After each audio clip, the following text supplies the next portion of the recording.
E hoje nós deflagramos a operação Cibus, né? Essa operação, ela tem um objetivo, teve o objetivo hoje de cumprir 11 mandados de busca e apreensão, né, contra empresários, um agente penal e suas respectivas empresas. Esses mandados foram expedidos pela Vara de Delito de Organizações Criminosas e foram cumpridos hoje simultaneamente pelos promotores do Ministério Público e pela Polícia Civil. Essa operação, ela iniciou no ano de 2019. Era uma operação, era uma investigação. Nós recebemos uma informação de algumas movimentações financeiras suspeitas.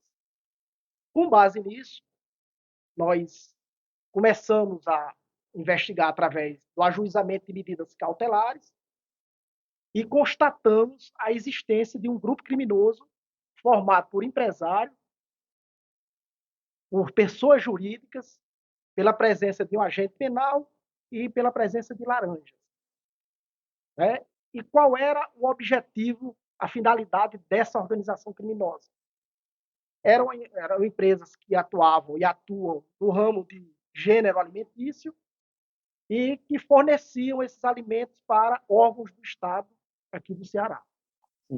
Só complementando, né, os mandados foram cumpridos hoje na cidade de Fortaleza e do Crato, onde as empresas tinham sede, tanto lá quanto aqui, e nas residências dos respectivos titulares, né, os proprietários das empresas e dos laranjas. Era um grupo familiar, né, os empresários eram todos vinculados a um grupo familiar e que se revezavam em alternâncias, né, nas licitações. Ora uma ganhava, ora outra ganhava. E na hora de executar os contratos que haviam firmado, né, firmado com o Estado, eles acabavam fornecendo menos do que aquilo, né, que estavam obrigados a fornecer e também forneciam, né, a gente tem notícias e as investigações ainda caminham, de produtos estragados. Então, só complementando a informação que o colega já havia dito, essas empresas, após vencerem as licitações para o fornecimento de alimentos a órgãos públicos, davam início à fase de fraude à execução dos contratos, tanto fornecendo a menor a quantidade prevista, como também destinando produtos, gêneros alimentícios em condições inadequadas para consumo. Os indícios da investigação realmente constataram que haviam produtos estragados sendo destinados a públicos de órgãos públicos específicos, tanto no âmbito estadual como no âmbito da prefeitura local, notadamente nos municípios de Fortaleza, no Crato, no sede das duas empresas que participavam desse esquema. E aí outro ponto relevante que merece destaque é que parte desse dinheiro objeto das fraudes na execução desses contratos, portanto, um dinheiro com proveniência ilícita, precisava adquirir uma aparência de ilicitude, e a partir desse momento é que a organização criminosa começava a fazer o que chamamos de lavar o capital, né? A lavagem de dinheiro. E uma das formas pelas quais esse grupo familiar lavava o dinheiro era se utilizando de uma pessoa jurídica, uma empresa de fachada, por assim dizer, que no intervalo de aproximadamente 10 meses chegou a receber desse grupo uma quantia em torno de 2.800.000, e essa empresa, vejam bem os senhores, tinha capital social de apenas R$ 3.000 e faturamento médio mensal de 5.800, um valor aproximado. Então, em poucos meses, uma empresa cuja data de criação, inclusive, coincide com a época em que as empresas estavam ganhando as licitações, ou seja, ao que tudo indica, foi uma pessoa jurídica criada exatamente para receber o dinheiro proveniente das ilicitudes e depois distribuí-lo como forma de aparente faturamento dessa empresa fictícia.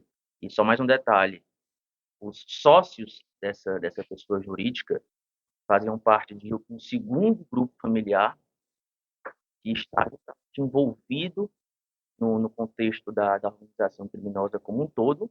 E aí, nesse grupo familiar em questão, é que existe um agente público, um policial penal, que tanto se utilizava da sua função pública para conseguir ajudar, contribuir com o funcionamento do grupo criminoso, como também colocou seus familiares como sócios da empresa, se utilizando da sua mãe e do seu filho como pessoas interpostas para gerir o capital e os fundos dessa empresa. Era basicamente esse o modo de agir e a forma pela qual os dois grupos familiares interagiam. As empresas licitantes, as duas daquele grupo familiar originário, elas somavam, aliás, elas dominavam praticamente mais da metade dos contratos públicos referentes a fornecimento de alimentos no estado do Ceará para várias prefeituras. Então, era um domínio que esse grupo fazia de modo alternado. Então, sim, são vários órgãos públicos de diferentes setores e de diferentes municípios que tinham contratos, não necessariamente contratos ilícitos, mas que tinham contratos com essas empresas de fornecimento de alimentos. A quantia de 200 milhões foi a quantia global envolvendo todos esses contratos que eu falei, dentro de um intervalo, de um recorte de aproximadamente um ano. Aproximadamente 200 milhões não de faturamento, de movimentação. Tanto dinheiro entrando direto dos contratos, como também de outras pessoas, terceiros, que foi justamente, né, nessa época, entre 2018 e 2019, que os órgãos técnicos que fazem o controle de relações financeiras no Brasil detectaram movimentações suspeitas e aí, dada a obrigação legal, comunicaram o Ministério Público, né, e especificaram quais eram as movimentações e aí, a partir disso, é que a investigação foi iniciada. Juntando o que foi apurado em relatórios financeiros de outros exercícios, de outros anos, há uma cifra que se aproxima de 1 bilhão, não necessariamente ilícita, né, fazendo essa ressalva. Mas sim, estamos falando de um grupo familiar empresarial que chegou a movimentar ao longo desses anos quase 1 bilhão. Não, porque a investigação desde o início ela não estava, não havia nenhum tipo de indício de participação dos secretários. Até é bom deixar isso claro. O que foi que até que a gente identificou. Isso. A gente identificou que eles também eram enganados. Né? Tem uma situação em que um desses funcionários, né, chega com alimentação e o fiscal de uma determinada parte dessas secretarias, ele fazia, inclusive, ali provava, né, aquela alimentação e a alimentação que era dada para essa prova de conceito era uma alimentação adequada, só que o restante da alimentação ela era alimentação inadequada para consumo do pessoal.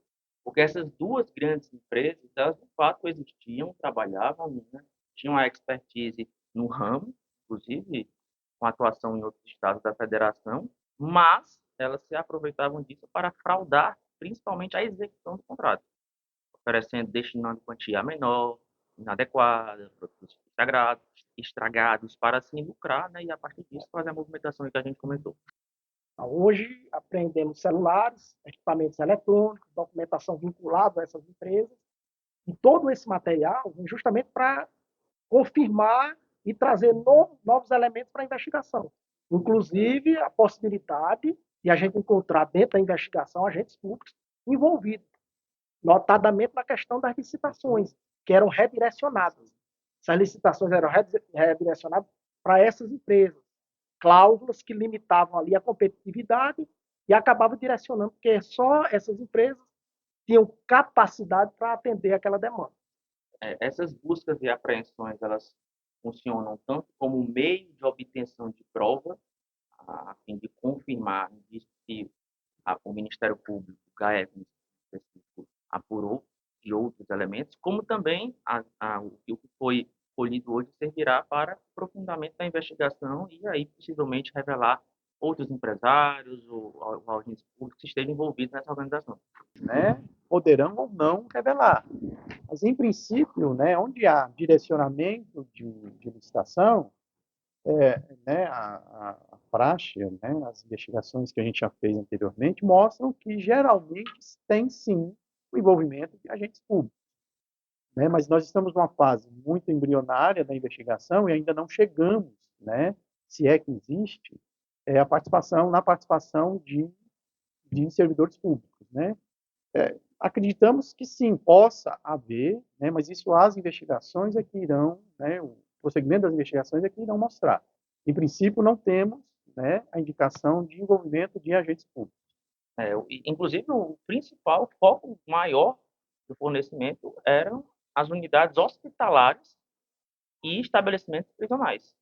E aí o que nos causou certo espanto é porque não era apenas produto inadequado, eram produtos estragados. Há indícios de que, a título meramente exemplificativo,